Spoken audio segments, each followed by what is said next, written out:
Welcome to This Explainer. Let's get right into it, shall we? If you're planning a European getaway in 2026, you might be feeling a little overwhelmed by all the new travel rules popping up in the news. But don't worry, we are going to break everything down today into super simple, bite-sized steps so you feel completely confident and ready for your trip. Okay, let's address the elephant in the room. You've probably heard some confusing rumors swirling around out there. People saying that absolutely every single person needs a brand new passport or that you have to take some complicated computer test. Yeah, take a deep breath. The truth is actually very straightforward. These changes are really just routine updates designed to keep everyone safe. Here is our quick roadmap for today. 1.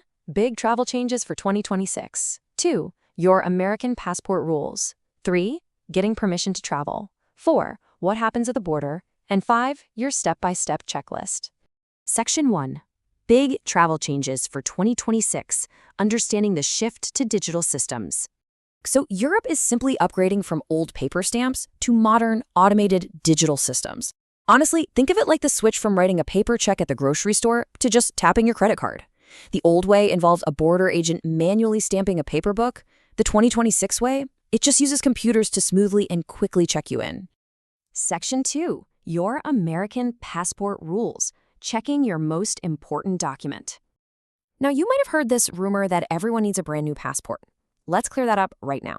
The official rules state that older passport designs remain completely secure. You do not automatically need a new one just because the calendar flipped to 2026, as long as your current one is still valid.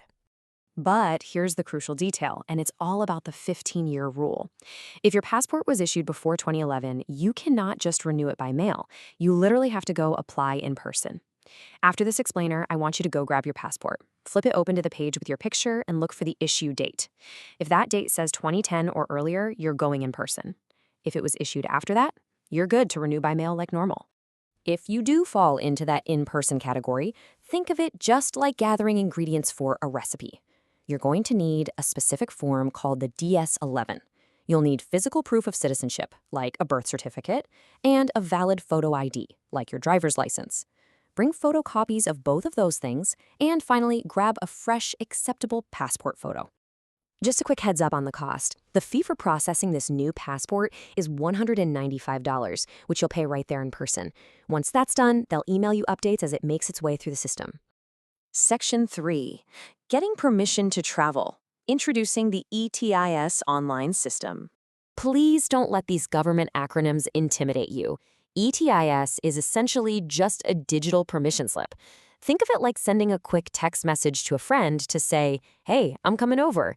You just go to their official website, answer a few basic questions, and hit send. The whole thing takes just a few minutes.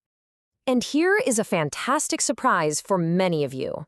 While ETIS normally costs about $8, if you are over 70 years old, the fee is absolutely $0. That's right. If you're 71 or older, you do still have to fill out the form online, but the system won't charge you a single penny. It is completely free. Before you sit down at your computer, just gather these quick items: your valid passport, an email address, and your basic travel dates. Most applications get approved in minutes. And the absolute best part? Once it's approved, this digital permission slip is good for 3 whole years. You won't have to do this every single time you fly across the pond. Section 4. What happens at the border? Introducing the EES airport system. Again, think of ES not as some confusing hurdle, but simply as a high-tech guest book. You know how when you go to a wedding, you sign a guest book so the couple knows you were there? Europe is doing the exact same thing, just using computers instead of paper. It simply logs when you arrive and when you leave so they can make sure nobody overstays. And there is zero advanced paperwork for this part. When you step up to the booth at the airport, you just hand the agent your passport, look into a little camera, and scan your fingerprints.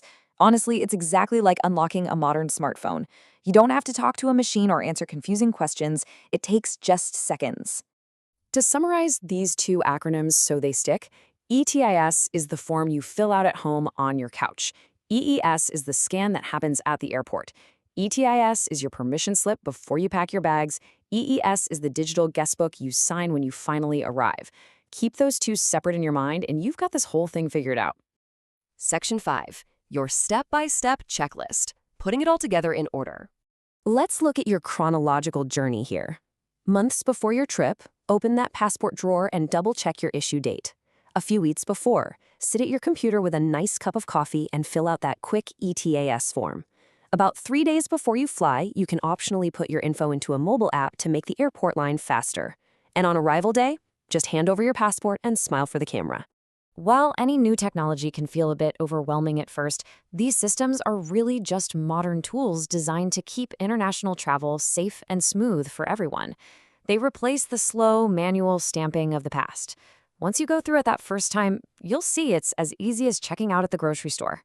So now that you know exactly how to navigate the 2026 travel rules with total confidence, there's really only one question left. Are you going to be eating pasta in Rome, walking the beautiful beaches of Cyprus, or taking in the art in Paris?